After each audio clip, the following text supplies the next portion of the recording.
Assalamualaikum warahmatullahi wabarakatuh. Bismillahirrahmanirrahim. Rabbi shrah li sadri wa yassir li amri wahlul 'uqdatam min lisani yafqahu qawli. Allahumma shalli wa sallim wa barik ala sayyidina Maulana Muhammadin wa ala alihi wa sahbihi asmin amma ba'du. Dados termasuk dosane jenengan sedanten niku senengane cerita Nabi Adam. Nabi Adam mbok critakno dosane, mulane do kuwalat. Wong nyeritakno bapake kok nyeritakno napa? Dosane. Mulane kata kiai kuwalat, wong bapake kok diler-ler napa? Dosane. Mulane nak cerita Nabi Adam niki kedah sempurna. Terus niki kula cicil juz tunggal napa wa 'allama Adamal napa? Asma. Pertama kali hubungannya Nabi Adam kalian Allah Subhanahu wa taala ini hubungan mengajarkan nama sesuatu. Jadi sampean jangan pakai teori modern bahwa apa artinya sebuah nama. Nama itu penting sekali. Sekali penamaan itu salah, berarti Anda menstatuskan secara apa? Salah, dan itu berakibat fatal. Jadi semua kesalahan manusia, mulai periode syirik, mensekutukan Allah itu karena kesalahan menyebut apa? Nama. Ini penting kalau aturan. Jadi misalnya orang Arab itu ada batu tertentu yang dipahat disebut manat. Manat itu dari kosakata manan, pemberi. Yang satu disebut uzza, sesuatu yang aziz, yang agung, sehingga akhirnya diperagungkan. Coba kalau misalnya manat dan lata itu ketemu orang Lasem, terus ditanyakan ini batu apa ini, dari Purwodadi apa dari Mojokerto, yang mahat siapa, ini irungnya tidak pas, ini matanya kok agak picek. Andekan distatuskan seperti itu, kira-kira disembah apa enggak? Enggak. Iki pas pembuatan ini pate protol terus digenti gitu. Sehingga setiap kemusyrikan itu semua para nabi ngendikan inhiya illa asmaun sammaitumuha antum wa abaukum ma anzalallahu biha min sultan. Sebagian ayat ma anzalallahu biha min sultan. Bahwa kesalahan-kesalahan yang kamu timbulkan itu karena kamu kesalahan bikin nama. Makanya status itu penting. Nanti sampean tahu pentingnya yang saya katakan ini. Nanti setelah sampean mati, nanti mesti nyari saya karena kenangan ngaji ini. Ini Mas Atabik itu mas saya, beliau seorang dokter, tapi saya tidak akan bilang dia dokter karena nanti anak cucunya inginnya jadi dosen. Tapi kalau saya menstatuskan dia turunan Mbah Sambu, babe wong alim. Wah anak putune arah alim isin. Dan di status no pegawai negeri dosen, wah anak putune golek duwe pikirannya kan. Karena status itu mengilhami, apa status itu? Karena itu yang dikenalkan. Makanya ini penting. Fir'aun ketika dianggap sebagai Tuhan itu karena dia berhasil menamakan dirinya orang yang nggak pernah sakit, dan dia penguasa. Penguasa itu artinya apa? Dia memimpin sekian orang. Akhirnya dianggap Tuhan. Tapi ketika debat terbuka sama Nabi Musa, pertama mohon standar mawon nggih. Pertama kata Fir'aun, "Wa ma rabbul alamin?" Lalu Tuhan kamu itu siapa? Kata Musa, yang menuhani langit dan bumi. Fir'aun masih bisa berargumentasi, setahu saya di bumi Tuhan hanya saya. Soal kemungkinan Tuhan Anda di langit, terus Fir'aun nyuruh Haman, ya Haman ibnili sorhal la'ali abluhul asbab as-samawati fa'attali'a ila ilahi Musa. Tapi kalau itu dibuktikan, nanti Musa pasti kalah, karena kalau Fir'aun naik ke langit pasti gak melihat Tuhan. Wong yang Nabi saja gak melihat, apalagi Fir'aun, pasti dia bilang gak ada. Tapi apa yang bisa mengalahkan Fir'aun adalah argumentasi status. Kata Musa, Rabbukum wa Rabbu abaikumul awalin, yang nuhani nenek moyang kamu. Artinya kalau Fir'aun Tuhan itu berarti Tuhan balita, karena mbah-mbahnya dulu tanpa Tuhan, karena Tuhannya lahir terlambat. Akhirnya Fir'aun saat itu juga para pengikut Fir'aun langsung menjadi mukmin meskipun menyembunyikan imannya, karena kalau Fir'aun Tuhan berarti mbah-mbahnya tidak punya Tuhan, karena Tuhannya baru dilahirkan kemudian. Artinya gini, andaikan Fir'aun distatuskan al-maulud, orang yang dilahirkan, maka tidak akan ada orang yang menuhankan Fir'aun. Atau Fir'aun dibahasakan wujida ba'da alam yakun, dia ada setelah dulu-dulunya tidak ada. Apapun hebatnya Donald Trump, apapun hebatnya Cleopatra, apa Fir'aun, semuanya itu wujidu ba'da alam yakunu, mereka ada dari tidak ada. Yang seperti ini pasti tidak Tuhan. Makanya Allah mengenalkan manusia itu sederhana supaya tidak pernah jadi Tuhan. Hal ata alal insani khinum minad dahri lam yakun syai'am mazkura. Manusia itu siapa? Ya manusia itu makhluk yang ada dari tidak ada. Dengan status itu nggak mungkin kamu tuhankan. Ini penting saya utarakan. Jadi buah gerakan Allah itu pasti dimulai salah penamaan. Makanya saya kemarin ketika Mbah Mun intaqala ila rafiqil a'la, ketika beliau wafat, saya bilang ke anak-anak Anwar, statuskan Mbah Mun sebagai orang alim, alama, al-faqih, muridnya Sayyid Alawi, muridnya Mbah Zubair. Sekali Anda menstatuskan beliau orang besar, tepaan santri sing mau luhur kepengin ditiru besar tok. Nah niru besar tok terus ana santri mau ita itu tok ngerasa gede repot. Sama, makanya saya nggak pernah. Sebenarnya saya tahu Mas Atabik ini Mas saya itu dosen, saya tahu, tapi saya tidak pernah ngomong dosen. Ngono anak-anak era menjadi wong alim, menjadi dosen malah langsung berarti wong alim, malah celoko mana. Jadi karena salah status itu nanti panjang, akibatnya itu panjang. Makanya saya itu sebetulnya ya risih dikatakan Gus Bak itu orang alim, sebenarnya risih, tapi saya seneng saja. Sing seneng beniru alime, sing hasut takjak kompetisi.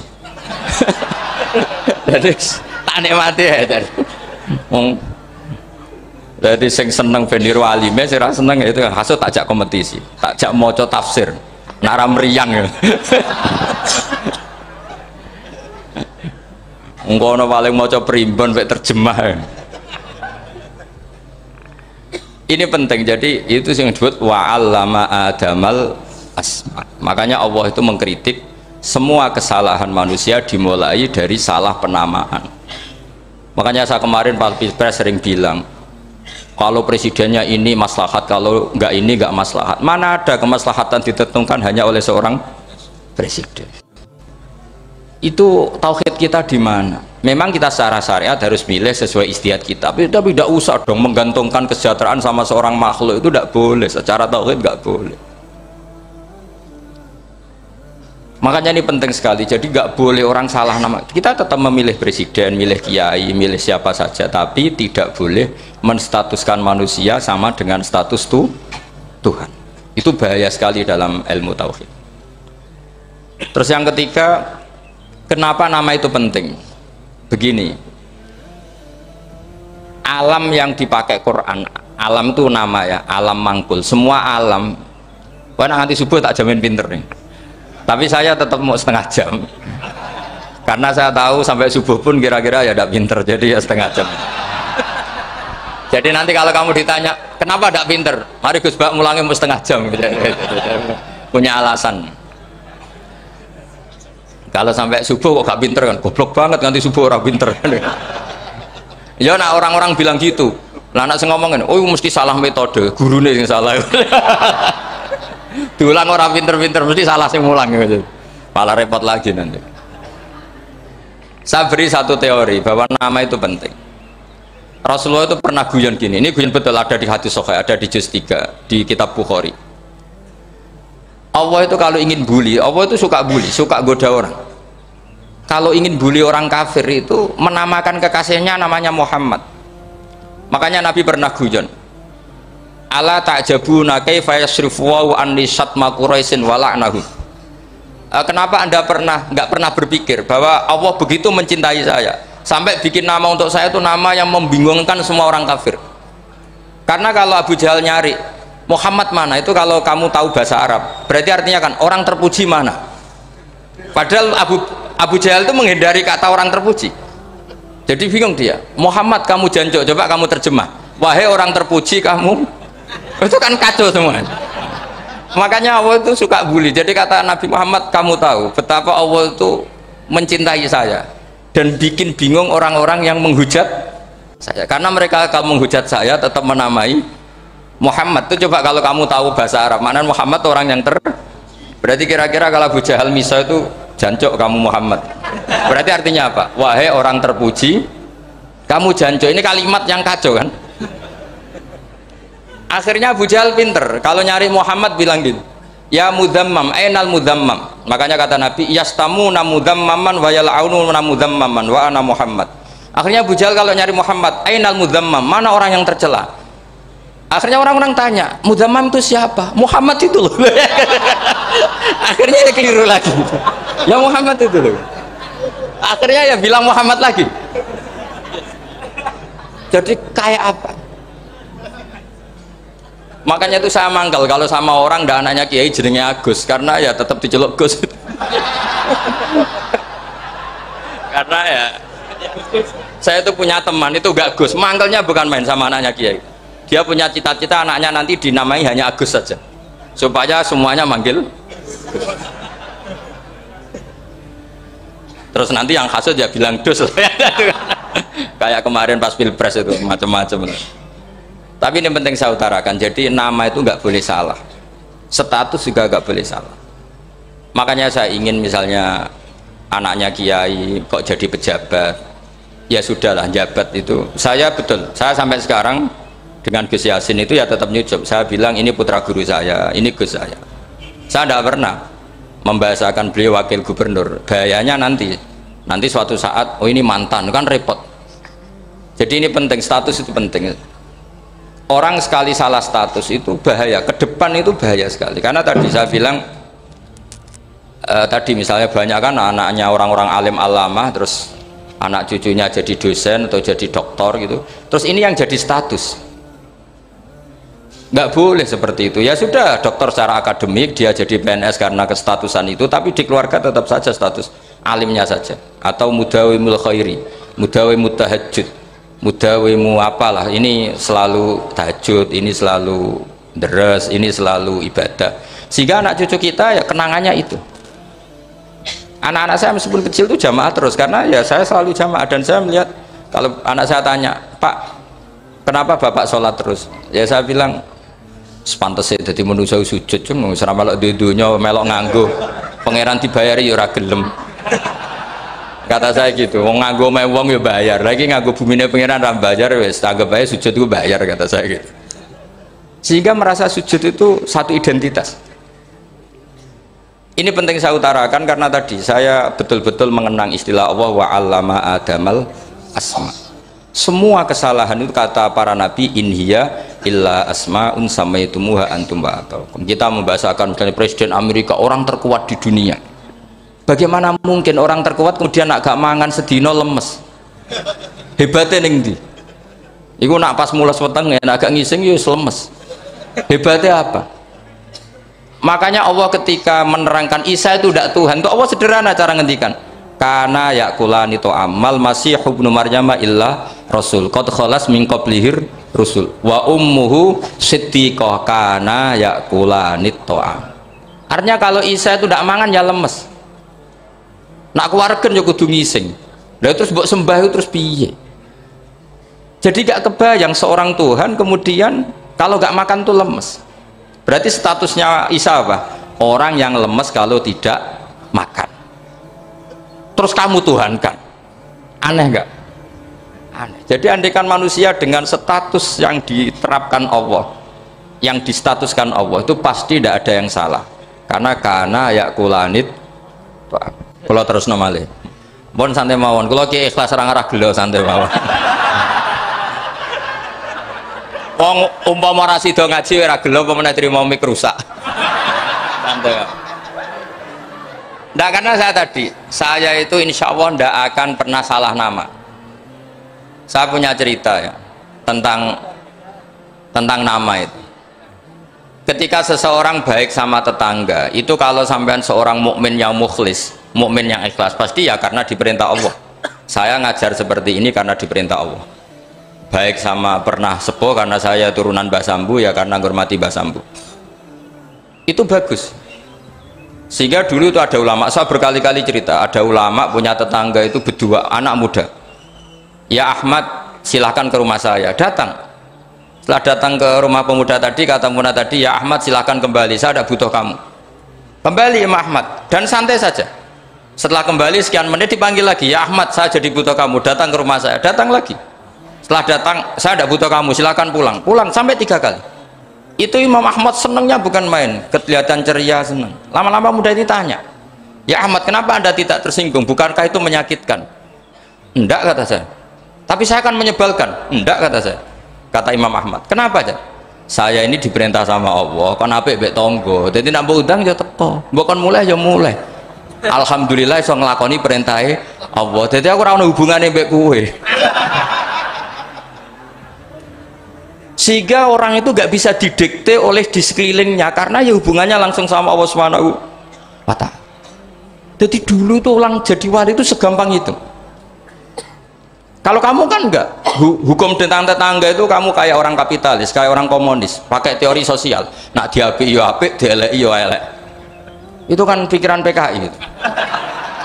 Artinya satu perilaku sosial didikte oleh makhluk itu perilaku orang mukmin atau orang ke PKI.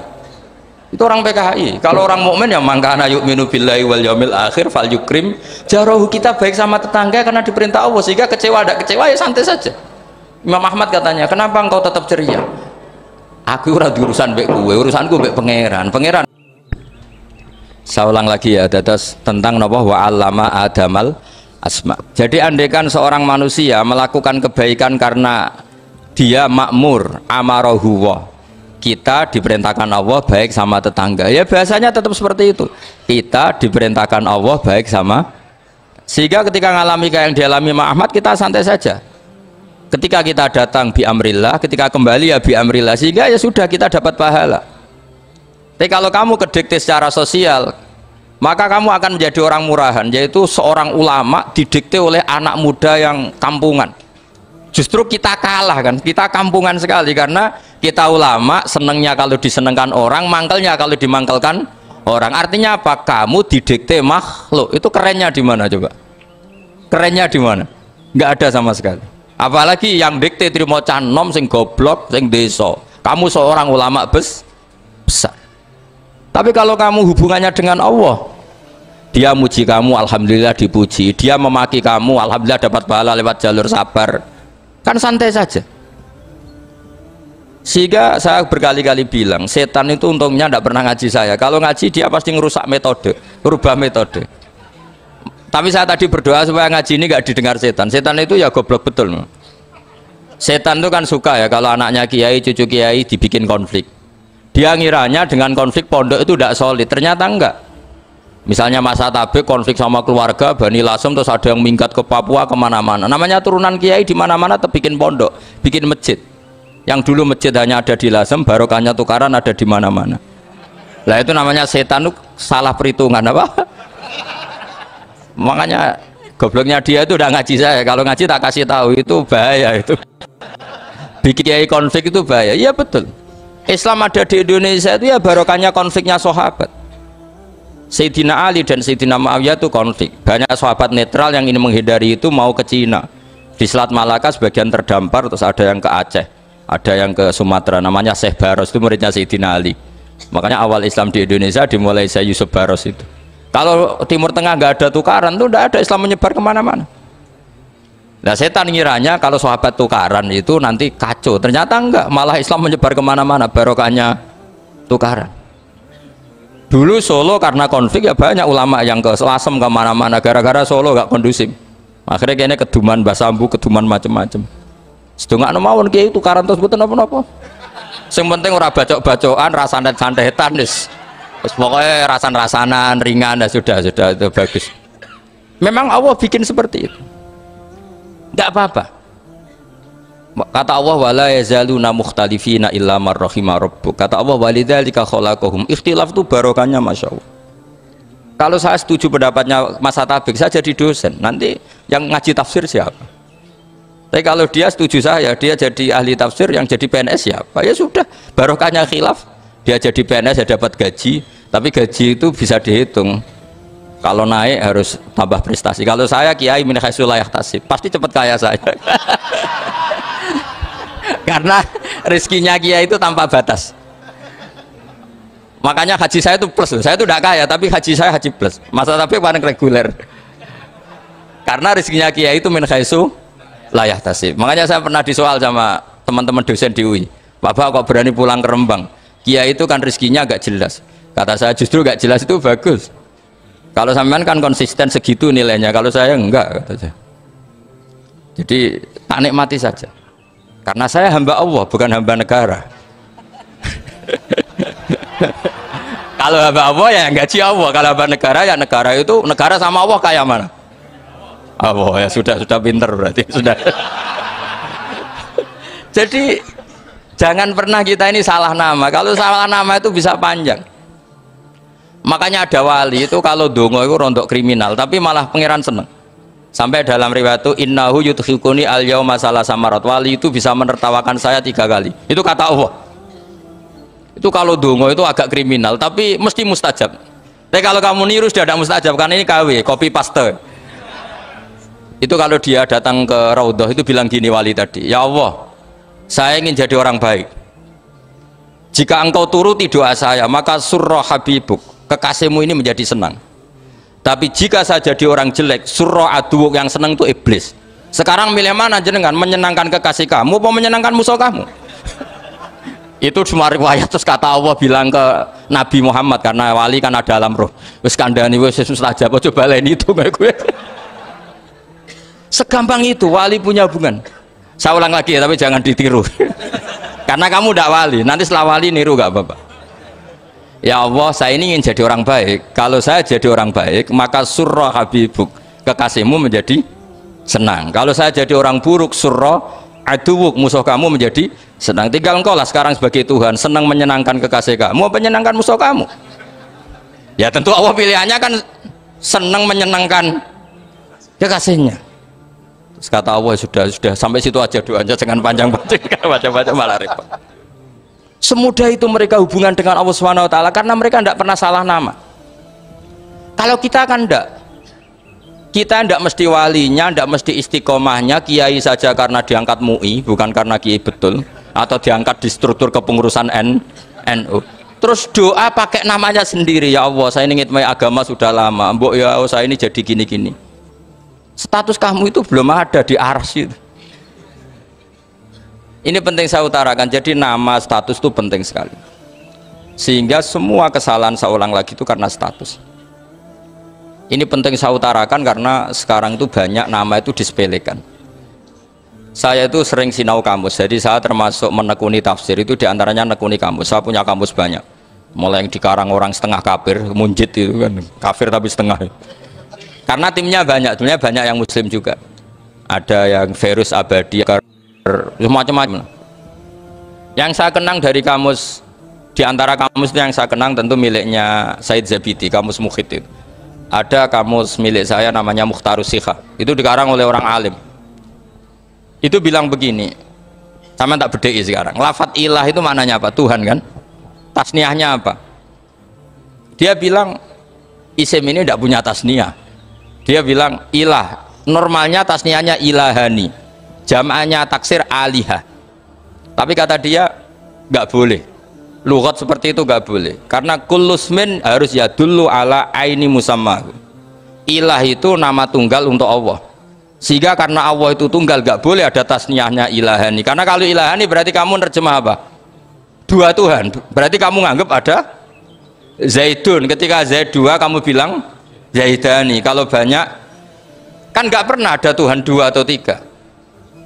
Makanya kata pengarangnya itu Abu Bakar Ar-Razi itu kata beliau, wahadal ismu la musanna lahu wala jam'ah wa innama jama'uhu wa sannauhu, katanya.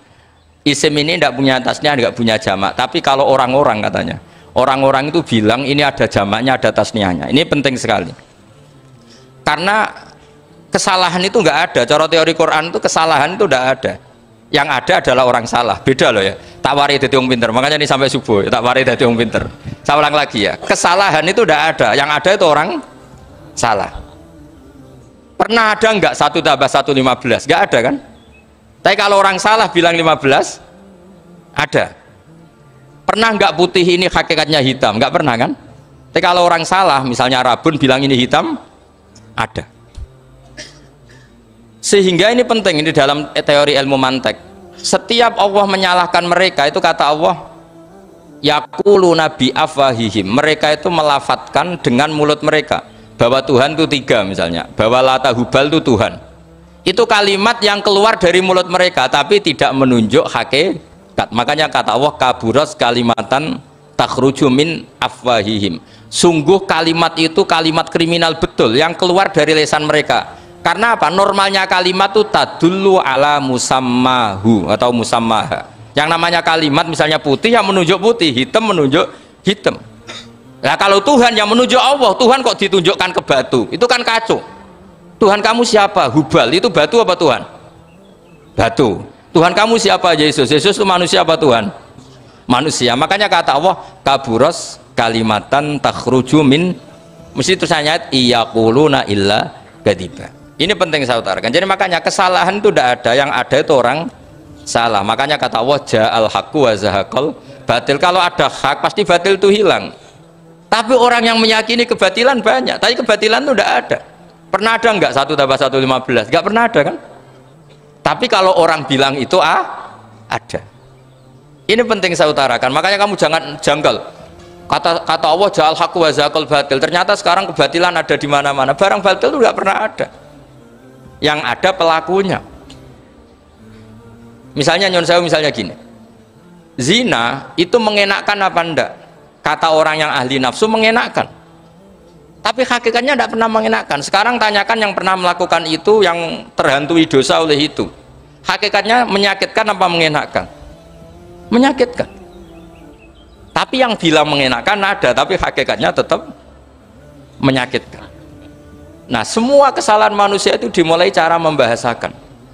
Mengambil uang negara, korupsi, itu kata yang baru keturutan nafsu nih, enak punya uang banyak, mengenakkan. Tapi kata yang sudah ketangkep, menyakitkan.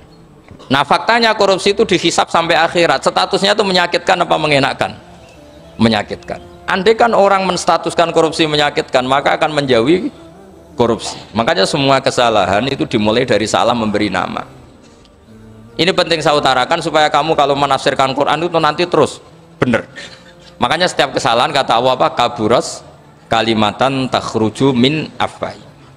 Nah kalau kalimat itu nyata kata Allah kalimatu haqqin aliyana nahya wa aliyana mut wa aliyana nub'as. Atau katanya istilah pengiran dzalika bi anna wa wal haqqu wa nama yatuna min dunihi wal batil. Nanti terus urut, sampean baca Quran nanti bisa kayak saya urut, konsisten. Yaitu tadi. Misalnya Fir'aun itu orang pakai status yang diajarkan Allah ke kita. Fir'aun adalah wujida ba'da alam yakun. Fir'aun adalah makhluk yang sekarang ada, tapi dulu-dulunya tidak ada. Padahal sebelum ada Fir'aun sudah ada bumi, ada langit, ada matahari. Sebelum ada Yesus, ada Isa, sudah ada bumi, ada matahari. Artinya apa? Zaman langit bumi ada, penyebabnya Isa apa enggak? Enggak kan? Karena dia ada setelah adanya langit dan bumi. Fir'aun juga gitu, Yesus juga gitu, semuanya begitu. Makanya Allah mengajari kita apa? Hal ata alal insani hinum minad dahri lam yakun syai'am madhkura. Katakan manusia itu siapa? Manusia adalah makhluk wujud yang dulu tidak ada. Sekarang banyak enggak orang yang sudah kaya sebelum Pak Jokowi jadi presiden, sebelum Pak SBY jadi presiden, sebelum Pak Karno jadi presiden? Banyak enggak yang sudah kaya sebelum? Banyak kan? Artinya yang mengkayakan itu presiden Pak Allah. Allah. Sekarang kamu miskin, kamu nggak bisa nyalahkan Pak Jokowi. Sebelum Pak Jokowi presiden kamu sudah miskin. Ya, artinya yang memiskinkan itu presiden apa takdir? Takdir. Makanya wa anna ila rabbikal muntaha wa annahu adhaka wa abka wa annahu amata wa ahya wa annahu khalaqaz zawjaini dzakara wal unsa. Jadi kita miskin ya karena kehendak Allah, kita kaya kan semua itu karena Allah. Tapi kita terjebak hukum modern. Nak presiden iki sejahtera, anak iki ora. Ya mungkin secara bahasa syariat mungkin ada benarnya, tapi kita ini kan dilatih ilmu hakikat. Tak ulang malam 13 Dzulhijjah masuk ilmu cek syariat tok. Oh gak pinter-pinter banget cek gobloke kan gitu. Daftar wali kok ilmune ngono iku ora iso. Ini penting saya utarakan. Jadi saya ulang lagi. Makanya di Quran itu ilmu tertinggi diantaranya menurut orang tasawuf qulillah tsumma dzarhum fi khaudihim. Saya itu gak pernah loh takut mati meskipun saya masih muda, karena saya bayangkan mati itu ya baik-baik saja. Ketika saya hidup ya nggak tahu cara ngelola nyawa saya, kenapa kok tidak pergi? Kamu tahu caranya ngelola nyawa kamu, kok nggak mati sekarang? Nggak tahu kan? Tahu-tahu masih hidup kan? Tahu-tahu diutang semacam-macam lah. Sebenarnya kita zaman hidup pun nggak tahu cara ngelola nyawa kita, cara kerja jantung kita, cara kerja paru-paru kita. Nanti setelah kita mati pun nggak tahu caranya hidup ketika dia. Tapi anehnya kita, mosok manusia sudah dilemah iso hidup lagi. Memangnya kita sekarang bisa hidup karena kita tahu-tahu ya hidup. Ditekdir anak yang melarat, pese elek, orang lain ditekdir anak kiai Gus Mulyo. Kita kan tidak pernah bisa milih bapak itu ora iso.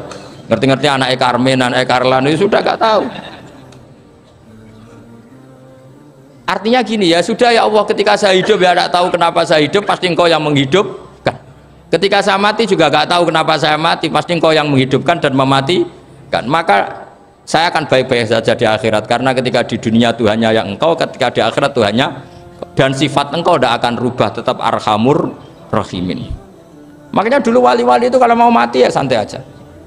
Said Umar bin Abdul Aziz itu ulama-ulama dulu kalau mau meninggal itu, kalau keluarganya nangis marah besar. Memangnya mau kemana kamu nangisin saya? Lah kamu kan mau mati. Memangnya mau kemana kalau mati? Ya kembali ke Allah. Ya susahnya apa? Di dunia ya milik Allah, di akhirat milik Allah. Inna sholati wa nusuki wa mahyaya wa mamati lillahi rabbil. Yang aneh sampai harus melarat orang wani mati. Wah, aneh tenan. Ya karena sampean tahu mungkin di akhirat lebih miskin lagi kan karena. Terus repot nah terus. Coba kalau dari awal kita menstatuskan diri kita biadillah, inna sholati wa nusuki wa mahyaya wa mamati. Tapi kamu salah status, mengatakan kehidupan adalah momen untuk mencari kesejahteraan, kehidupan adalah momen untuk cari karir. Kamu mensifati kehidupan secara salah, jika kamu terjebak nyari karir, nyari kaya. Coba kalau kamu pakai mazhabnya Sufi, kehidupan adalah pemberian dari Allah untuk kembali kepada Allah. Kematian ya seperti itu, akhirnya ya santai saja. Inna sholati wa nusuki wa mahyaya wa mamati lillahi rabbil alamin. Istri juga gitu. Saya itu tidak sombong, saya itu mulai nikah sampai sekarang itu hampir gak pernah tukaran sama istri. Sama istri saya itu sering bilang gini, Gus kali-kali kalau saya ngamuk itu diwales, dilawan supaya saya punya musuh katanya. Betul ya? Ya saya bilang gini, Allah itu maha baik sama saya. Ketika harmonis, ganjaran saya ya lewat harmonis itu, sehingga saya ngasih uang menyenangkan Anda. Ketika Anda marah, ganjaran saya lewat sabar. Ya sudah, itu semuanya baik. Kalau kamu marah, saya tidak dapat pahala. Makanya kalau kamu marah tak dengerin, ini cara Allah membuat pahala tanpa bayar, kata saya. Justru kalau pas rukun itu untuk dapat pahala harus nyervis, jajak nukokno kelambi mahal katanya. Boros itu pahala yang boros katanya. Tapi kalau kamu marah ini pahala paling murah, nggak usah biaya, dapat apa? Pahala, cukup sabar. Lu itu kalau terlatih lama-lama dapat ya biasa saja. Ulama dulu seperti itu semua. Imam Syafi'i itu pernah ada orang baik sekali sama beliau, orangnya itu munafik padahal. Tapi kalau setelah keluar dari Imam Syafi'i dia memaki-maki Imam Syafi'i. Suatu saat beliau dikasih tahu, orang yang tadi muji-muji jenengan itu di luar maki-maki jenengan. Imam Syafi'i itu guyu sebenarnya bukan alhamdulillah. Muridnya kan janggal. Ini dikasih tahu gitu, alhamdulillah. Kenapa Imam Syafi'i dia kan di luar maki-maki jenengan? Berarti aku wong wibawa, ning ngarepku rawani. Ya jadi dianggap enteng saja melihat, berarti aku wong wibawa, ning ngarepku ora wani. Ya sudah. Terus ketika ditanya, tapi itu kan bahaya bagi Anda karena memfitnah Anda gini-gini. Kata beliau, zaka Allah. Yang kritiknya bahaya itu hanya Allah Ta'ala. Yang lainnya nggak bahaya. Karena ini makhluk doif, nggak penting. Loh, kamu sampai tersiksa dikritik orang karena kamu nganggap makhluk itu penting. Ini gobloknya sampean. Goblok segoblok-goblok saya itu. Coba kalau kamu mensatukan makhluk tetap makhluk, kritiknya nggak penting. Selesai kan? Selesai nggak? Ini problem Anda tidak wali itu, kalau dikritik ya susah. Makanya tidak wali itu problem menurut saya. Makanya saya nggak ingin nggak jadi wali itu kan. Karena hanya wali yang hidupnya itu la khaufun alaihim walahum ya. Orang dulu tuh semudah itu hidup. Gampang saja. Dulu ceritanya diantara ceritanya manakibnya Sayyid Ja'far Shadiq itu, kalau ada orang memaki-maki dia itu dikirimi hadiah. Kenapa ya? Karena kebaikan kamu telah kamu berikan kepada saya, ini hadiahnya. Sampai malu yang kritik itu. Kan kalau orang rasani itu kan kebaikannya dikasihkan sama yang dirasani. Lah kamu kan ngajinya seperti itu, tapi dirasani kok susah. Harusnya kan kasih aja, ditransferi saja. Alhamdulillah. Ya karena kita salah menamain tadi. Sing rasani pembenci, pembenci itu bahaya. Sehingga kamu mereaksi secara serius. Coba kalau kamu pakai hukumnya Allah dan Rasul, pembenci itu pemberi kebaikan. Istri marah adalah pemberi kebaikan. Ada yang berani mulai meraktekan? Latih begitu terus, insya Allah nanti hidup kamu barokah. Itu disebut wa'allama adamal asma. Dan itu yang diajarkan Rasulullah. Rasulullah itu kalau ngajarkan hidup itu gampang sekali. Allahumma ja'alil hayata ziyadatan li fi kulli khairin wal mauta rohatan li min kulli syarrin. Jadi kalau kita hidup anggap saja peluang untuk nambah kebaikan. Kalau kita mati anggap saja akhir dari semua potensi kejahatan kita. Anda sekarang mungkin tidak zina tapi potensi zina. Anda sekarang tidak korupsi, potensi korupsi. Anda sekarang tidak selingkuh, tetap potensi selingkuh. Lah anggap saja kalau mati berarti akhir dari segala potensi itu. Alhamdulillah. Makanya saya tuh nggak pernah takut mati. Karena saya misalnya setiap saat mati ya saya nanti akan bilang, ya Allah ini sudah mau mati berarti mau akhir dari segala potensi keburukan saya. Alhamdulillah. Makanya itu ulama-ulama dulu kalau ada preman mati, saya guys tonggone ra gelem muni saya. Wah preman kurang ajar. Saya guys tonggone tetap ra gelem muni saya. Padahal kiai ini muni, saya guys pun mati pun mboten sakit macam-macam niki pasti. Karena dia dengan mati berarti rohatan mingkuli syarrin, keburukannya tidak terulang lah. Lah keburukan nggak terulang lagi itu saya apa buruk? Saya. Makanya kiainya minta saya guys niki tonggone cek menengahin. Saya guys menengahin. Makanya suatu saat kalau ada gitu kamu harus bilang apa? Saya pun buatan jahat malih pun mati. Jadi kayak apa coba? Coba sekali-kali statuskan kalau al hayat adalah ziyadatan lana fi kulli khairin, al maut adalah rohatan lana min kulli syarrin. Sehingga kita hidup ya happy, mati juga happy, gak masalah. Terus kayak misalnya mendingin, tapi anak bojoku piye? Memang selama hidup anak bojomu bahagia. Ketoknya ya tambah musibah ya cok. Malah sombong lagi kamu, seakan-akan kamu Tuhan yang bisa mensejahterakan manusia. Wong isih urip kok bojomu wis ndonga muga-muga nang mati malah. Karena gak jelas. Ya, ini penting, ini saya utarakan. Jadi ini saya cicil juz 1 wa allama adamal asma. Makanya kata Rasulullah ala ta'jabuna kaifa yusrifu wa annisat ma quraisin wa dhamma. Ini penting, nama itu penting. Karena sekali nama ini salah, coba misalnya orang sepakat darani Fir'aun itu wujida ba'da alam yakun. Fir'aun itu ada yang dulu-dulunya tidak ada. Hal ata alal insani hinum minad dahri lam yakun syai'am madhkur. Coba kalau kamu melihat sekarang kamu hidup itu apa? Untuk sujud. Sujud itu murah, gampang. Untuk mengenal Allah. Allah itu gampang kita kenal karena Allah itu adzaru minadz dzahir. Adzaru dzahir itu Allah, zat yang begitu jelas. Lah mati itu mau apa? Ya menuju Allah. Hidup menyaksikan Allah, mati menyaksikan Allah, itu nyaman. Yang menjadi tidak nyaman karena kamu salah bikin status. Hidup untuk menggapai cita-cita, untuk sukses. Wong komo yo muni ngono, lonte yo muni ngono, copet yo muni ngono. Rumah samu sing men bahagia aku kuwi ya tok. Rumah samu sing men duwe akeh kuwi tok. Coba copet kamu tanya, kenapa kamu nyopet? Ingin punya uang banyak. Terus kiai tak kok sering dakwah kena opo? Repot tuh. Nak jawabe ngono maksudnya. Tapi nak jawabe dakwah nyebarno Islam aku ora dibayar apa-apa. Waras berarti, napa? Ini penting saya utarakan, makanya saya itu mau ngajar itu diantara itu. Al ismu ya dulu ala musamma. Maka itu hebatnya Quran. Quran itu ketika menjamakkan kata ilah itu diulang. Qul law kana ma'ahu alihatun kama yaqulun, kata Allah. Karena lafadz ilah itu nggak boleh dijamakkan. Itu jamak kriminal ya. Loh kok tidak kriminal gimana coba? Kalau Zaidun itu satu, boleh nggak kamu mengatakan ja'a Zaidani? Nggak boleh kan? Kalau Zaidun satu, boleh nggak kamu mengatakan ja'a Zaiduna? Nggak boleh kan? Sama ilah itu satu apa dua? Satu. Boleh nggak kamu katakan ilahani, dua Tuhan? Nggak boleh. Makanya Allah kalau mengatakan alihah itu qul law kana ma'ahu alihah, andekan. Lau itu andekan. Itu aja masih ditututi kama yakulun, sebagaimana mereka katakan. Karena lafadz ilah itu tidak pernah punya jama' alihah. Makanya Allah ngertikan qul law kana ma'ahu alihah, masih ditambahi kama yaqulun, tapi itu kata mereka kira-kira gitu. Maka kenangan saya sama Batu Rehan, saya ini masih pernah cucu sama Batu Rehan karena saya mbah saya kandung namanya Fatimah, itu abahnya itu orang sini, Fakhriyas itu. Ibunya itu orang Kudus, makanya saya ini ya turunan Kudus, turunan Tasem. Itu kalau Batu Rehan, kalau hari kematian Yesus itu kan ditulis hari wafatnya Yesus. Batu Rehan kan tentu meyakini Yesus itu Isa itu tidak mati tapi makanya di kalender Kudus sampai lihat itu kan matinya Sibah Isa kan ada dalam kurung Sibah Isa, jadi yang mati itu Sibah Isa.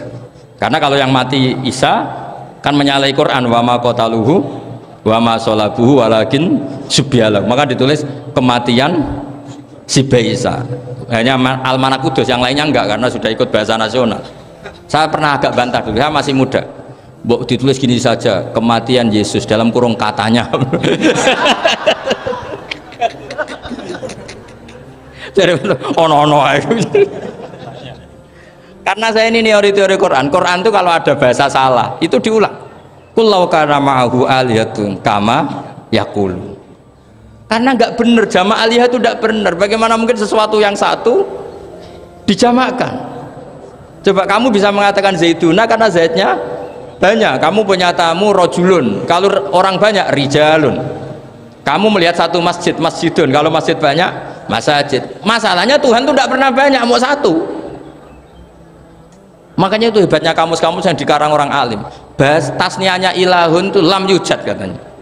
Tapi wajaduhu wasamauhu. Tasniah ini nggak ada secara hakikat, tapi mereka ada yang menjamakkan, yaitu mereka-mereka yang salah. Makanya tadi dalam ilmu mantek kesalahan itu tidak pernah ada, yang ada adalah orang yang salah. Paham? Jadi kesalahan itu tidak pernah ada, yang ada adalah orang yang satu tambah satu pasti dua, nggak mungkin empat nggak ada, lima nggak ada, tapi orang jawab salah banyak. Nah, itu namanya ilmu ya, makanya yang namanya ismu itu mesti ya dulu ala musamma. Andai kan orang mengatakan Lata Uzza ini batu yang dipahat oleh si A, dulu pesennya di Muntilan, batunya dari Mojokerto, dulu pas bikin tangannya protol terus disemen, dilakban, bisa nggak jadi Tuhan kalau dengan status seperti itu? Fir'aun misalnya, dulu nggak ada, lahir ngompolan, tahu retoreten, ciliknya malah tahu tipes, terus tua-tua jadi pangeran, aneh nggak tuh? Jadi semua, makanya setiap kemusyrikan itu kata Allah, in hiya illa asmaun samaitumuha antum wa abaukum ma anzalallahu biha min sultan. Coba era Rasulullah itu semua orang kafir Mekah itu kafir. Nabi belum wafat itu sudah ada 114.000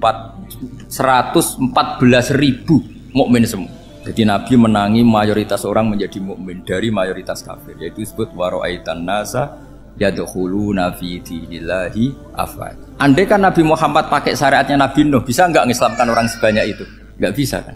Maka ini penting mengenali nasah mansur. Jadi periode cara wong Jawa maksud no tuntas, Robila Tadar itu pasot tuntas itu menghabisi itu habis di periode Nabi siapa? Nuh. Syariat itu sudah nggak dipakai lagi, yang dipakai apa? Faman tabi'ani fa innahu minni wa man asani fa innaka ghafurur rahim. Lah Nabi Muhammad ini Nabi yang kena khitab anit tabi' millata Ibrahim hanifah. Jadi masternya Nabi Muhammad itu mentornya Nabi Ibrahim, sehingga syariatnya ya faman tabi'ani fa innahu minni wa man asani fa innaka ghafurur rahim. Tidak syariat Rabbila tadhar alal ardi minal kafirina daya. Jelas ya. Jadi mengenali nasa manso itu penting sekali, karena kalau ndak Anda halakta wa ahlakta, kamu merusak diri kamu sendiri juga merusak orang lain, karena menfatwakan hukum yang sebetulnya sudah berstatus mansukh, hanya berdasar itu kan syariatnya nabi-nabi dulu. Syariat yang apa? Syariat yang nggak pernah terhapus hanya satu, usuluddin, yaitu tauhid, itu sama. Tapi kalau syariat itu beda-beda, atau furu'iyah itu beda-beda. Itu tadi saya beri contoh, era Nabi dulu kalau ada pakaian najis dipotong, dibuang.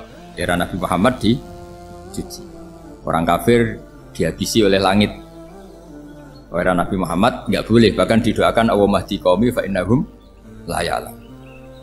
Di Qur'annya apa? Wa in ahadum minal musyrikin astajaraka fa ajirhu hatta yasma'a kalam Allah summa ablihu makmana. Jadi kalau ada orang kafir nggak boleh main dihabisin, mereka beri peluang untuk mengkaji kitabullah hatta yasma'a kalam Allah. Kalau mereka sudah berpeluang ngaji, harus summa ablihu makmana, harus dijamin keamanan.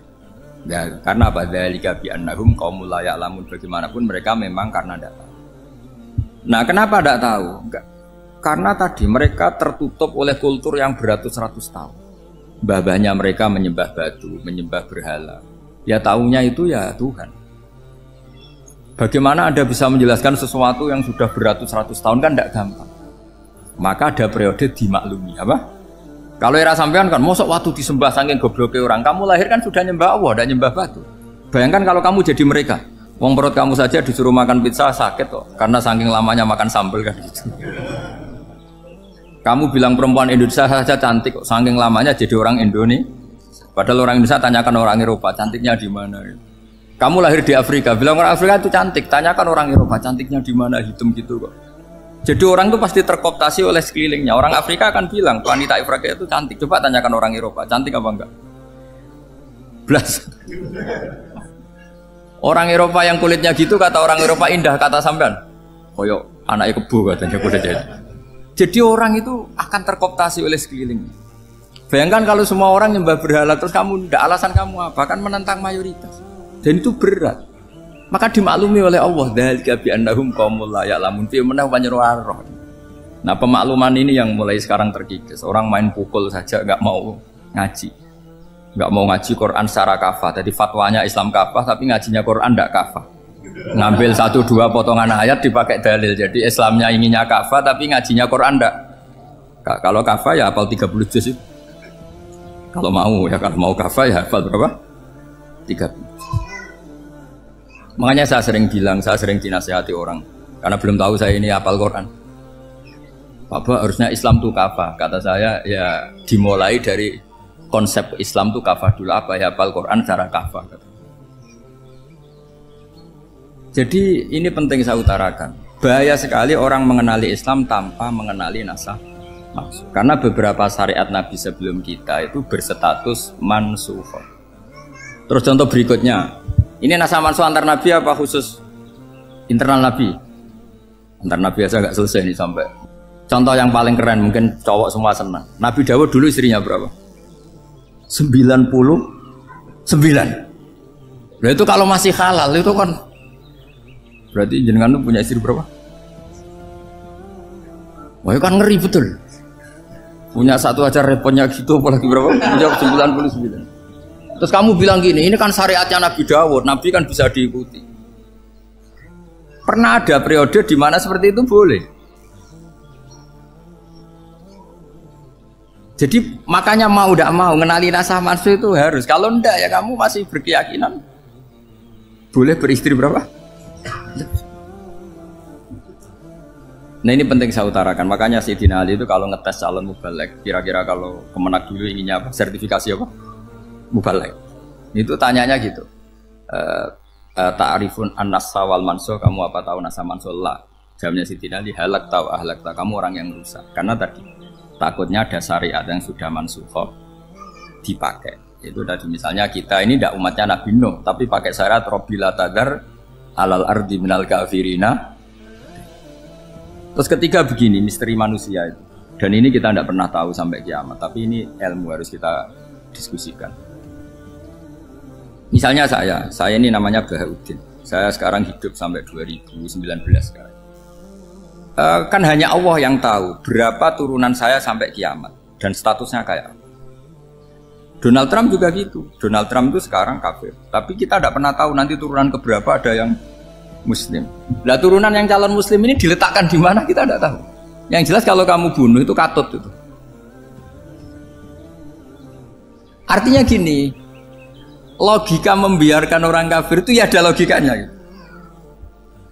Nah, logika membunuh karena mereka mau membunuh kita ya ada logika fikihnya, karena kalau kita ada membunuh dibunuh. Makanya semuanya hukum ini terus bergantung al-hukmu yaduru ma'ilatihi wujudan wajib. Di sini terus dipertemukan. Makanya semua nabi itu kalau yang namanya membunuh pasti pas perang saja, karena ini kondisi yang memang pilihannya hanya dua, kalau nggak dibunuh ya membunuh. Ada duel lah itu. Maka ini butuh kajian fikih dan orang nggak boleh subjektif dalam hal ini. Saya ulang lagi, tidak boleh subjektif karena tadi orang yang kamu katakan sekarang misalnya Zaid, kamu itu bodoh sekali. Kenapa bodoh? Nggak hafal Quran, nggak pernah kuliah, nggak pernah ngaji. Ternyata Zaid ini bersemayam calon anak yang alim alama hafal Quran, namanya Umar, tapi masih jadi sperma. Suatu saat Zaid itu punya anak alim alama, kan banyak orang nggak bisa baca Quran punya anak hafid, banyak nggak di Indonesia? Banyak nggak petani yang punya anak dekan? Petani punya anak dekan, yang dekan punya anak naik kelas saja susahnya bukan main. Banyak kan? Nah ketika dibalik nanti ada dekan punya anak goblok, yang petani punya anak dekan, pinter mana? Kita tidak pernah tahu, makanya ini kan ya sudah kalau nggak pernah tahu ya bilang saja wallahu alam kan selesai, daripada keminter keliru kan ada wallahu alam. Makanya cerita favorit guru saya Kiai Haji Maimun Zubair itu punya apa namanya Kiai Zubair, itu cerita favoritnya itu ada santri namanya Soleh. Soleh itu alim alam. Orang Madura itu cara berpikir kan kalau kiai saja alim seperti itu apalagi bapaknya. Pas bapaknya main ke pondok, santrinya ada ribuan, bapaknya main ke pondok itu. Sholat itu ya gak bener, gak sesuai sunnah Rasul lah kira-kira gitu. Sudah sholat itu gak bener apa-apa gak bener. Masih ditakwil sama santri Madura karena orang Madura itu kultus. Mungkin khilaf itu satu khusus, pokoknya perlakuan khusus. Suatu saat saking bodohnya orang itu kenceng tuh pinggir musola. Wah ini nggak bisa ditakwil lagi, akhirnya nggak bisa ditakwil tuh nggak. Wah ini sudah nggak bener ini, nggak bener. Singkat cerita santri tadi nggak kuat matur ke kiainya, Pak Yai, jenengan sealim itu kok bapaknya segoblok itu. Kenapa? Ya, dia kencing pinggir musola. Oh bapak saya tuh pinter sekali. Kok bisa? Karena beliau yang memutuskan saya mondok sampai saya jadi alim alama seperti ini. Yang bodoh itu mbah saya. Bodoh itu mbah saya kan.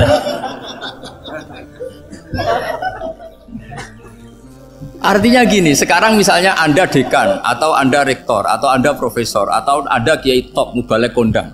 Anda mubalek kondang terus punya anak gobloknya bukan main atau apalagi anaknya ketangkep KPK. Yang satu anaknya orang bodoh jadi dekan. Kalau kompetisi ini pinter mana coba? Ada ahli metodologi tapi anaknya itu terlibat narkoba. Yang ini petani utun, anaknya dekan. Kira-kira kalau dikompetisikan pinter mana? Anaknya pinter petani tadi gitu. Yang ketika petani kamu vonis bodoh gitu. Tapi siapa tahu kalau ini menyimpan calon. Paham ya? Kita tidak pernah tahu. Makanya Quran selalu ngajari di dalam ilmu sosial itu wa in adri la'allahu fitnatul lakum wa mata'un ila. Di dalam ilmu sosial itu kita harus jawab tidak tahu. Karena mudah.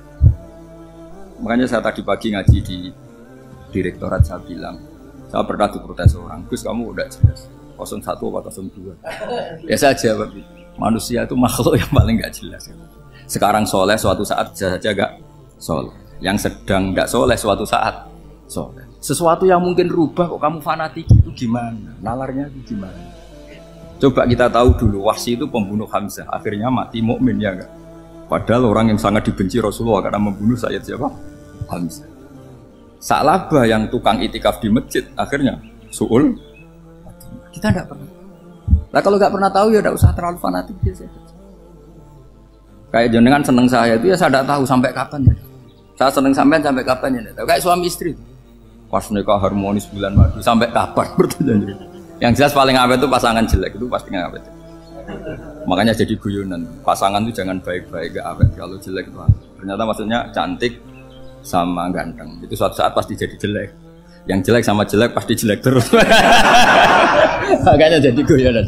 Kalau pasangan jelek itu awet katanya. Tapi kalau pasangan baik, ternyata baik wajahnya itu pasti gak awet. Suatu saat pasti jelek, tapi yang jelek awet karena mulai dulu ya jelek sampai gitu. Awet jeleknya maksudnya bukan. Ya jelas ya. Jadi saya mohon sekali ini ilmu. Sampai ndak urusan ini bukan urusan cocok tidak cocok, tapi ilmu. Ilmu harus kita dengar bahwa syariatnya para nabi itu yang sifatnya furu'iyah, tidak usuliyah, tidak tauhid itu potensi rubah. Sehingga mengkaji nasab manusia itu satu keharusan seorang ulama. Makanya setiap ada syariat nabi hal hadis syariah mu'abbadah amla, mansukhoh amla. Karena potensi itu tinggi. Kita tahu dulu semua Nabi sholat menghadap apa? Baitul Maqdis. Era Rasulullah dipindah ke Ka'bah. Tapi kalau kamu katakan total Baitul Maqdis ya tidak juga. Nabi Ibrahim mulai dulu madhabnya ke Ka'bah. Tapi kalau Nabi Musa ke Baitul Maqdis.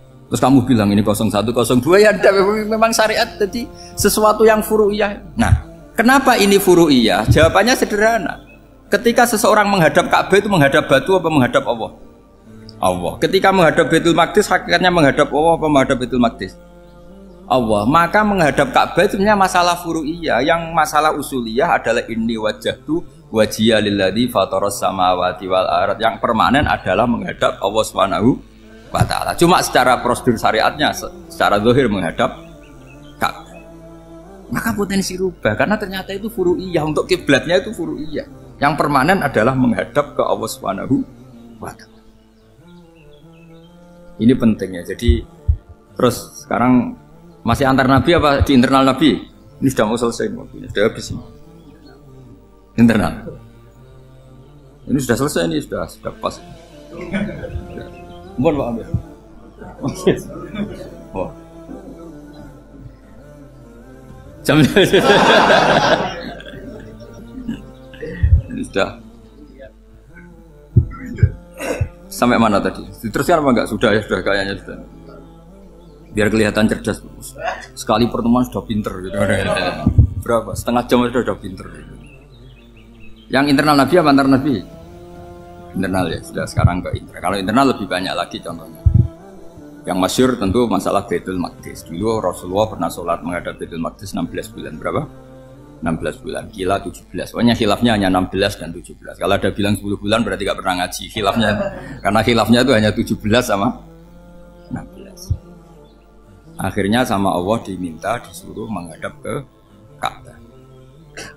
Saya ulang lagi, itu tetap masalah antar nabi sebetulnya. Begini, makom itu kalau dalam bahasa Arab bukan kuburan. Kalau di Indonesia kan makomnya Sunan Bonang itu kan kuburan. Kalau makom dalam bahasa Arab itu sesuatu yang pernah dipakai singgah, itu namanya apa? Makom. Lalu Rasulullah itu pertama di Medina itu madhab Baitul Maqdis itu 16 bulan. Orang Yahudi senangnya bukan main. Sampai mereka bilang gini, Muhammad tuh gaya-gaya nantok punya agama baru, tapi kiblatnya ikut kita. Baguslah anak itu katanya, masih tahu diri katanya. Bagus katanya itu masih tahu diri. Jadi senangnya bukan main orang Yahudi. Karena kiblatnya Muhammad sama dengan mereka. Ya tentu mereka jangkar Muhammad, bukan Sayyidina Muhammad atau Rasul Muhammad, karena mereka masih gak iman. Nabi itu ya agak tersiksa karena beliau secara gen turunan Nabi Ibrahim dan kiblatnya Ibrahim itu Ka'bah. Agak tersiksa tapi sami'na wa ata'na tetap madhab ke Baitul Maqdis berapa? 16 bulan. Suatu saat Nabi Muhammad itu disuruh madhab Ka'bah. Ini dengerin. Akhirnya madhab ke Ka'bah. Apa yang terjadi? Orang Yahudi komentar gini, Muhammad itu gimana? Dia di perantauan, rindu sama keluarganya. Terus rindunya itu diaplikasikan jadi perilaku agama. Jadi dia madhab Ka'bah dianggap kangen. Kayak saya kan orang Rembang. Rembang itu apanya Jogja? Timurnya apa? Nggak, Jakarta itu mana Jakarta itu? Barat sana ya? Ibaratnya saya orang Jakarta, terus merantau di Jogja. Dulu kiblatnya itu menghadap ke timur. Terus ketika madhab ke barat kata sampean, wah itu Pak Dune kangen apa? Keluarga. Juga kurang ajar orang Yahudi. Jadi orang Yahudi itu memang paling pinter bully. Makanya kalau sampean tukang bully itu ya agak-agak ya enggak. Saya enggak ngomong agak ya, pokoknya agak-agak ya. Pinter bully orang Yahudi. Makanya enggak ada orang debat sepinter orang Yahudi. Yang bisa ngalahkan hanya Tuhan itu. Orang Yahudi yang bisa ngalahkan hanya Tuhan. Sayyidina Ali tak orang paling terkenal cerdas. Itu kalau sama orang Yahudi itu pusing. Karena ya apa logikanya itu? Saya beri sekian contoh. Ada orang Yahudi tanya gini, Muhammad, kalau kambing mati itu yang bunuh siapa? Ya Allah, mati langsung itu. Agama kamu itu aneh, Mak. Yang langsung sentuhan Allah haram, tapi yang lewat tangan-tangan jahil manusia malah halal. Harusnya itu yang halal kan orisinal, langsung Allah yang bunuh. Jadi utaknya itu aneh, dari cara berpikir itu aneh. Nah cara sampean ini kan, nak halal pangan kue. Tapi Nabi kan nggak boleh bertutur kata kasar gitu.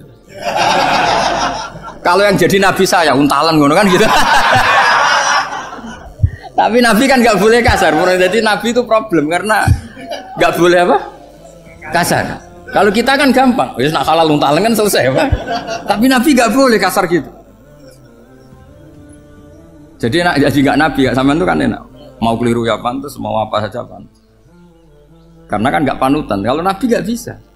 Meluruskan kebenaran itu harus tetap sesuai akhlak. Ya, jadi agak kerepotan. Makanya punya Umar, alhamdulillah ada yang nggak perlu aturan itu. Jadi enak. Jadi ya itu memang aturannya harus itu. Coba Nabi itu perang tapi nggak boleh bunuh. Kayak apa susahnya? Beliau jadi sasaran tembak tapi nggak boleh bunuh. Kalau sahabat kan enak, duel, relax, santai, bisa tarung. Kalau Nabi nggak boleh. Makanya Nabi meskipun ikut perang terus nggak ada sejarah orang yang dibunuh. Ya, hanya satu peristiwa itu pun dibaca orang kafir, ditangkis Nabi, pedangnya kembali ke dia mati. Tapi nggak ada yang Nabi. Karena Nabi kalau pembunuh nanti itu terus kayak pendekar kan susah juga punya Nabi kok. Habis perang saya Nabi tanya, Muhammad habis perang berapa? 1000. Ya repot juga punya Nabi mantan apa? Pembunuh, meskipun yang dibunuh orang kafir, tapi kan kayak apa ya? Fitrah manusia itu akan menolak kepemimpinan orang yang gitulah pokoknya nggak bisa diterangkan itu. Makanya Nabi itu nggak pernah bunuh, meskipun kayak apa musuhnya tapi nggak pernah bunuh. Untungnya di sekeliling orang-orang yang tadi. Jangan bilang tuh suka bunuh ya, pokoknya perang gitu ya. Perang dengan bunuh itu beda loh ya. Kalau perang itu fair apa? Fair. Sampai mana tadi? Nabi Ibrahim ya. Makom tadi saya ulang lagi. Nabi Muhammad menghadap ke Baitul Maqdis itu hanya Allah nuruti. Ini loh Nabi betul. Tahu betul bahwa di antara syariat adalah Baitul Maqdis. Karena semua Nabi pernah berkiblat Baitul Maqdis. Tapi Nabi ketika menghadap ke Ka'bah, Nabi juga dibilangin sama Allah. Ini loh syariat yang benar. Karena Ka'bah juga kiblat sing a'taku. Lebih tua ketimbang Baitul Maqdis. Maka disebut Ka'bah Atiqah. Ilal Baitil Atiq. Kalau Quran bahasakan Ka'bah apa? Wal yatawafu bil Baitil Atiq. Atiq itu tua sekali. Ya, sudah. Ketika berstatus tua itu orang Yahudi seneng. Mergo roh kelirune Muhammad. Mereka nantang, Muhammad ayo debat terbuka. Nabi rawuh. Bagaimana Anda bilang Ka'bah itu kiblat tertua? Wong Ka'bah itu pertama yang menghadap sana itu ya kamu. Semua Nabi menghadapnya ke Baitul Maqdis. Terus Nabi Muhammad mulai berargumentasi ilmiah tadi. Enggak, Ka'bah itu kiblatnya Ibrahim. Jadi Ibrahim dulu itu yang mulai dulu kiblatnya itu di Ka'bah. Terus orang itu tanya buktinya apa? Terus dijawab fihi ayatum bayinatum maqam Ibrahim. Ternyata di situ ada jejak kakinya Nabi Ibrahim, yaitu batu yang diinjak beliau ketika bangun Ka'bah. Itu argumentasi ilmiah. Lah barang orang Yahudi kehilangan ilmu itu gobloknya orang Yahudi. Makanya yang bisa mengalahkan Yahudi hanya Allah Subhanahu wa taala. Luang Ibrahim saja golongan kita, pengikut kita. Ibrahim itu pengikut Yahudi. Wah, itu Nabi mulai senyum-senyum, mulai tertawa-tawa. Wah, itu goblok orang terdidik. Karena itu ibaratnya kayak kamu bilang Soekarno itu pengagum Puan Maharani. Kira-kira seperti itu. Soekarno itu pengikut Puan. Karena Yahuda itu Yahuda bin Yakub bin Ishak bin Ibrahim. Saya ulang lagi ya, nasabnya Yahudi ya Pak. Yahuda bin Yakub bin Ishak bin Ibrahim. Jadi Ibrahim itu mbah keempat dari Yahuda. Tapi karena mereka kalah debat, Ibrahim itu pengikut Yahudi. Itu sama dengan bilang apa? Soekarno itu pengikut Puan Maharani. Itu kan jadi aneh. Atau Gus Dur pengikut Mbak Yeni. Atau Basim Asari pengikut Mbak Yeni. Itu kan aneh.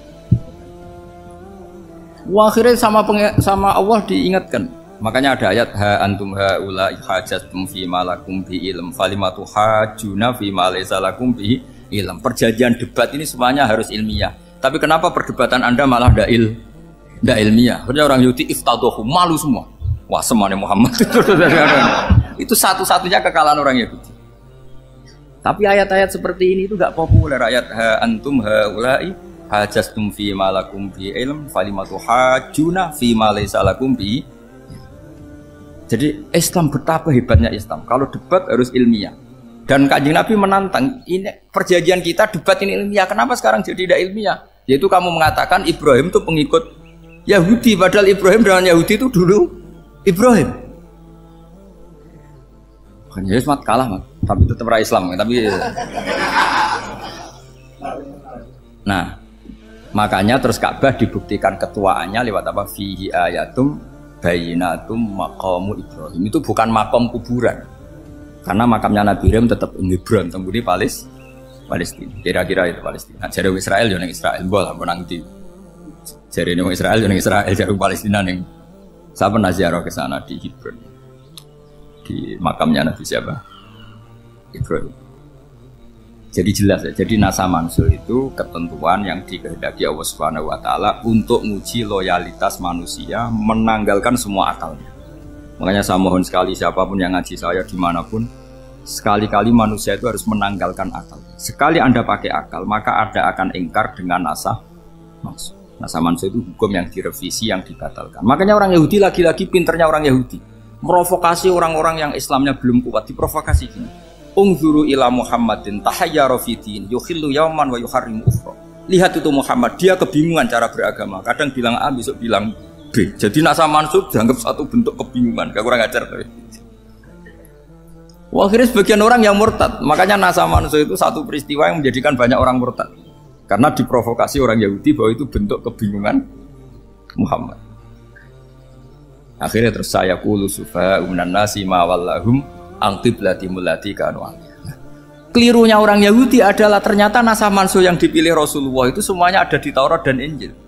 Termasuk di Taurat dan Injil disifati dan Nabi yusolli ilal qiblatain, bahwa Nabi ini akan bersolat dengan dua kiblat. Makanya tetap ditantang. Kul fa'tu bitaurati fatluha in kuntum shadiqin. Kalau kamu tidak percaya bahwa saya ini orisinil, ayo bareng-bareng mengkaji Taurat. Tapi mereka tidak siap mengkaji Taurat. Karena Taurat semuanya mendukung Rasulullah Muhammad SAW. Fatluha in kuntum shadiqin. Makanya ini penting sekali ngaji. Jadi perdebatan itu macam-macam. Dan itu pinternya orang Yahudi. Ungzuru ila Muhammadin tahayyara fi dini yukhillu yawman wa yuharrimu ukhra. Ini penting sekali. Makanya nasa mansu itu uji loyalitas. Itu Imam Malik kalau mencontohkan ke Imam Syafi'i. Saya berisikan contoh fikih. Ini saya melanggar waktu. Ini sudah. Saya yang tidak mengesahkan diri saya. Ya misalnya ini ya, ini kertas saya bawa ya, ini kertas saya bawa. Terus ini tak kasih uang misalnya. Uang 100.000. Atau kalau contoh Imam Syafi'i dulu dididik Imam Malik begini. Ya Syafi'i, kalau kamu punya 2 budak, 2 pembantu, kalau dulu kan masih ada budak, 2 pembantu lah kira-kira. Seneng mana, yang cerdas sama yang goblok? Seneng yang cerdas. Kalau yang nurut sama yang bantahan, seneng yang nurut. Nah, yang nurut itu yang goblok. Makanya tinggal dibalik saja. Kamu tak beda ya. Seneng mana punya istri yang cerdas apa yang goblok? Coba jawab. Atau ibu-ibu mbak-mbak ini, senang mana punya suami yang cerdas atau yang goblok? Kalau cerdas gak bisa diakali, tapi goblok nurut tapi ya kadang di sini kan dengan sini. Nah, itu kan antar manusia. Masalahnya kita menghadapi Allah Subhanahu wa taala yang semua kita pasti bodoh. Kita menghadapi Allah Subhanahu wa taala yang semuanya kita pasti bodoh. Allah jelas ngendikan wa kanal insanu zaluman jauhlah, manusia itu banyak dolimnya. Dolim itu sifat mubalaghah. Kalau orang dolim sekali dolim, kalau sering zalum, kalau jahil biasa jahil, kalau banget jahili jahul. Bahasa Arab kan gitu memang. Ghafir, pengampun biasa. Kalau ghafur selalu mengampuni. Syakir, makanya sifatnya Allah Ta'ala ikut wazan fa'ul semua. Ghafur, syakur, atau diikutkan wazan fa'al. Kalau goblok biasa jahil, goblok banget jahal kan gitu. Kafir biasa kafir, kalau kafir banget kafar. Ya, jadi wazan balagha itu bisa fa'al, bisa fa'ul ya. Kafirin, kafar atau kafur. Paham ya? Malah ngaji nahwu. Ya, tapi ini memang perangkatnya ya. Ini kan perang mau tidak mau. Makanya misalnya Allah tidak suka kulla kafarin banget kafir ya, Pak. Paham ya? Kulla khawanin banget khianate. Kalau khain khianat biasa, kalau khawan sering khianat. Lah manusia itu kata Allah apa? Zaluman. Wes banget dolime, banget bodoh. Itu kalau yang ngarang hikam mencontohkan tuh gini, manusia itu pas bener saja salah, apalagi pas salah.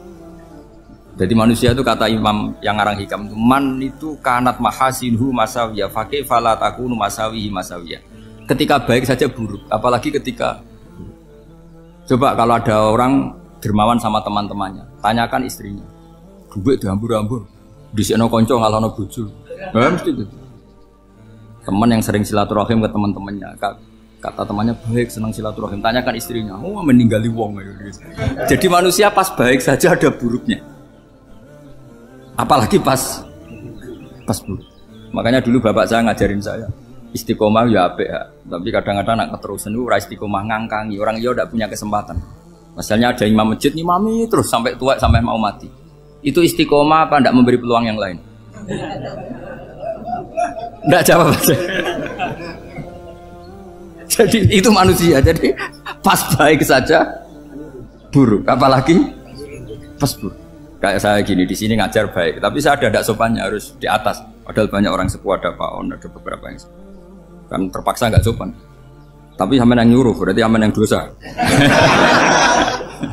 Kemarin-kemarin saya minta di bawah supaya ganjaran saya utuh, ini gara-gara begini ganjaran saya ini agak terkredit apa terdebat itu karena itu.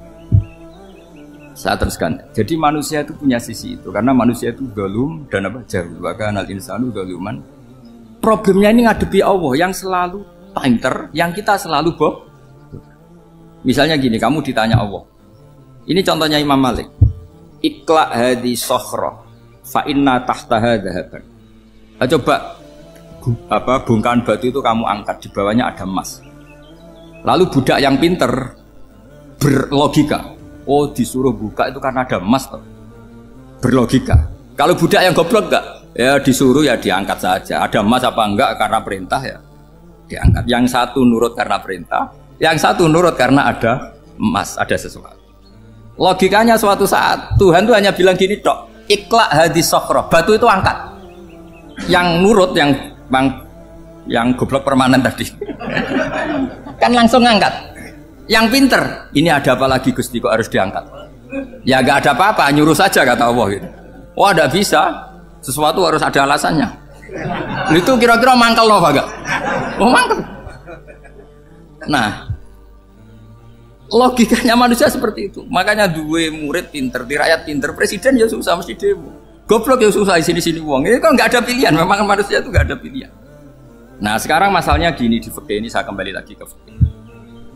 Pertanyaannya secara fikih begini, misalnya iddah. Iddah itu seorang perempuan ditinggal mati suaminya atau ditinggal atau cerai. Itu kan ada namanya apa? Iddah. Iddah itu memastikan apa tujuannya? Memastikan rahim itu steril dari mani atau sperma zaut awal. Supaya nanti kalau dinikah orang lain tidak terjadi ikhtilatul nasab. Oke, berarti iddah kita beri argumentasi secara ilmiah li baro'atir rohmi. Jadi misalnya Zaid menceraikan istrinya Sri dalam keadaan masih bisa haid. Iddahnya 3 kali masa suci. Wal mutallaqatu yatarabbasna bi anfusina salah satu guru. Lalu karena secara teori medis kalau haid berarti bukti tidak hamil. Apalagi kalau haidnya terulang-ulang sampai 3 kali pasti tidak hamil. Jika kalau nanti dinikahi orang lain pasti kalau ada anak ya anaknya zaud sani atau zaud kedua. Berarti alasan iddah li baro'atir rohmi. Oke, kita sok pinter, sok bijak. Pertanyaannya adalah sekarang sudah baru 1 bulan suaminya di Malaysia nggak pernah ngumpuli, dicek di medis juga berbukti tidak hamil. Apakah boleh tanpa iddah? Semua ulama mengatakan tidak boleh. Tapi ini kan rahimnya jelas bersih. Ya karena iddah itu nuruti perintah pangeran, pokoknya tetap iddah 3 kali masa suci, 3 kali masa suci atau masa haid. Itu ada perdebatan ulama. Tapi kan ini terbukti bersih Gus. Meskipun terbukti bersih, kata Allah harus iddah 3 bulan atau berapa? Kira-kira 3 bulan, 4 bulan ya tetap harus iddah. Kowe milih mana? Sok pinter, Gusti. Berhubung ini, pangeran buat terang gitu. Berhubung. Jadi Tuhan apa bawa wari? Berhubung Gusti. Ini jelas steril dari sperma zaut awal. Nggak usah iddah Gusti. Sama aja kamu disuruh majikan kamu ikla hadis sakhra. Berhubung nggak ada apa-apa, nggak usah ya. Kira-kira mangkel nonda budak yang seperti itu. Mangkel. Maka dibutuhkan kebodohan dalam beragama. Betul itu memang. Makanya Nabi itu unik. Pernah bilang itu gini. Aksaru ahlil jannah al-buhu. Aki-aki penduduk swarga itu al-buhu. Wong goblok-goblok. Maksudnya goblok yang jenis ini. Bukan goblok betulan maksudnya. Maksudnya goblok jenis ini itu ya tetap pinter. Tapi pinternya dibuang. Pura-pura goblok demi samina. Jadi saya misalnya kok pinter. Pinter dan goblok tadi. Sekaligus. Pinter dan goblok. Ya bah, ikla hadis sokhra fa inna tahta hadaban. Tak angkat karena saya tahu di bawah ada emas. Tapi di hati saya Sajane ya mergo perintah. Suatu saat kok disuruh Allah, ikla hadis sokhra. Perintah ya tak angkat, ya sudah. Jadi ya pinter ya goblok. Saya tahu namanya perintahnya Allah pasti ada hikmahnya. Hikmahnya itu adalah libaro atir rohmi. Tapi hikmahnya jadi kawula adalah nurut perintah Allah, cek tahu alasannya maupun tidak. Lah di sini ada illatul hukmi untuk membangun kecerdasan, tapi ada loyalitas untuk membangun ubudi. Ya, bahwa kita ini kawula roh tetap loyal. Makanya tadi pagi saya cerita Sayyidina Umar. Sayyidina Umar kayak apa cerdas, tapi tetap ubudi ya. Yaitu Rasulullah SAW sering dibully orang kafir. Muhammad tuh gaya-gaya nantok. Wong ra oleh nyembah berhala, ra oleh nyembah watu. Jebule ini nyembah Hajar Aswad. Karena dilihat dari jauh kan tetap nyium Hajar Aswad. Coba kalau kamu lihat dari jauh, kamu sujud dari jauh kan kayak sujud sama batu. Makanya Sayyidina Umar karena orang kafir masih cara berpikir gitu, tiap nyium Hajar Aswad tuh komentar gedumel. Alim tu annaka hajarun la tadurru wa la tanfa. Walau la anni ra'aitu Rasulullah qabbalaka ma qabbal. Bukan. Aku roh nak kowe watu ya ora mandoroti ra manfaati. Kalau saja saya tidak melihat Nabi nyium kamu, saya tidak sudi nyium kamu. Jadi tidak berdoa doa mustajab itu tidak gerutu. Karena apa? Umar tahu ini masalah secara tauhid. Kalau saya doa depan Hajar Aswad nanti dikira syirik karena berdoa di depan batu. Tapi kalau saya tidak nyium nyulayani sunnah Rasul yaitu nyium Hajar wis tengah-tengah nyium sambil gerutu itu sudah kompromi. Ya nyium tapi gerutu kayak apa? Makanya ya cerdas tapi ya goblok tadi ya cerdas itu uniknya Rasulullah. Jadi muji orang pintar ya sudah langit. Tapi Nabi pernah dalam satu hadis mengatakan aksaru ahlil jannah al-bulbu. Aki-aki penduduk swarga itu orang bodoh. Artinya orang bodoh itu bukan bodoh betulan kan? Dia meninggalkan akalnya demi loyalitas ubudi. Untuk menutup itu bukti begini, perang Badar itu perang yang nggak mungkin dimenangkan umat Islam karena orang kafir itu 1000 dengan pasukan full dengan peralatan perang full.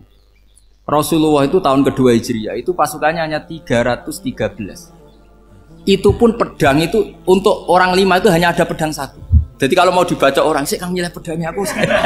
Itu kan nggak kebayang perang dalam keadaan seperti itu. Jadi mesti kalah, orang kok mungkin kalah mesti. Tapi Nabi tetap bilang, saya ini disuruh Allah perang, ya harus berangkat. Yaitu perang Badar. Kata para sahabat, ya Rasulullah ini gak masuk akal. Sudah gak usah perang, ini gak masuk akal. Mau setor nyawa. Sudah gitu dadaan, gak ada persiapan.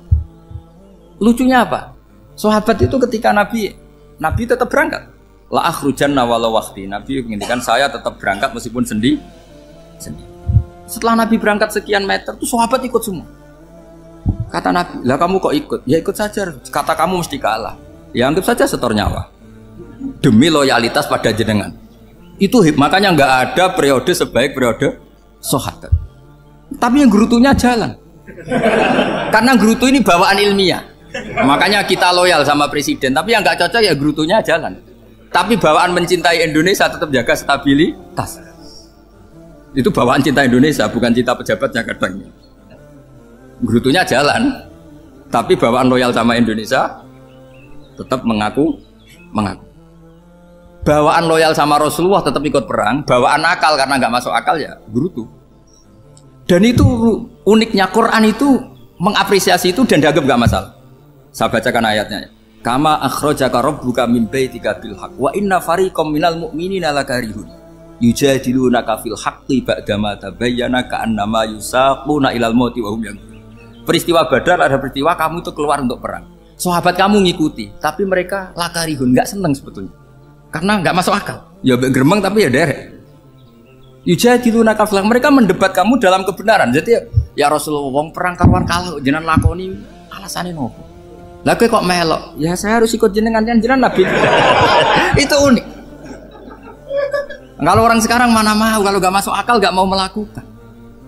Coba misalnya istri kamu belajarnya dikurangi, anggap saja petualangan latihan hidup di masa lalu, nggak mau. Padahal petualangan itu hal yang indah. Petualangan itu kan hal yang indah, kan nggak mau. Oh ngirit aja alasan. Tapi lucunya kalau dijak camping bermiskin-miskin di hutan mau. Karena karpe dewe, tapi nak suami yang ngongkon. Ayolah seminggu ini kita model miskin, anggap aja petualangan masa lalu. Nggak mau. Karena pinter, apa? Coba kalau bodoh. Ya ngono ya apa-apa Mas. Tapi resikonya nak bodoh, pas kamu sakit ya dibiarin. Karena dia melihat sakit kan biasa, namanya manusia. Jadi makanya ini pilihannya susah, hidup itu masih susah makanya ini. Jadi uniknya Quran gitu, Quran itu membolehkan psikologi manusia. Makanya Allah ngendikan kutiba alaikumul qital wa huwa kurhul lakum. Ya saya tahu kamu tidak suka perang. Allah yang ngakui bahwa kurhul enggak apa-apa. Tapi ketidaksenangan kita harus dilawan demi mengikuti Allah dan misalnya perempuan Allah juga gitu. Wa ashiruhunna bil ma'ruf. Gauli istri kamu muamalah secara baik. Kata Allah fa in karihtumuhunna fa asa an takrahu syai'a wa ja'alallahu fi khairan kasira. Mungkin ada watak yang kamu tidak suka, tapi di situ ada kebaikan. Allah ngaku yang namanya suami mesti ada watak yang nggak suka dari istri. Juga sebaliknya lebih banyak lagi yang suami istri kamu tidak suka watak kamu, juga nggak suka hidung kamu, wajah kamu banyak lah nggak disuka. Tapi demi kestabilan negara suami istri ini, mereka loyal, justru itu bagus. Maka jagalah ilmu, juga jagalah loyalitas. Itu yang perlu saya utarakan. Jadi makanya agama ini dibangun dua. Satu kecerdasan hikmah, yaitu ya al-hukmu yaduru ma'ilati wujudan wa adaman. Tapi juga ada ubudiyah, bahwa agama ini milik Allah. Maka sami'na wa ata'na. Saya kira demikian dan mohon maaf. Monggo berdoa bareng-bareng. Al-Fatihah. Bismillahirrahmanirrahim. Ar-Rahmanir-Rahim. Maliki yaumiddin.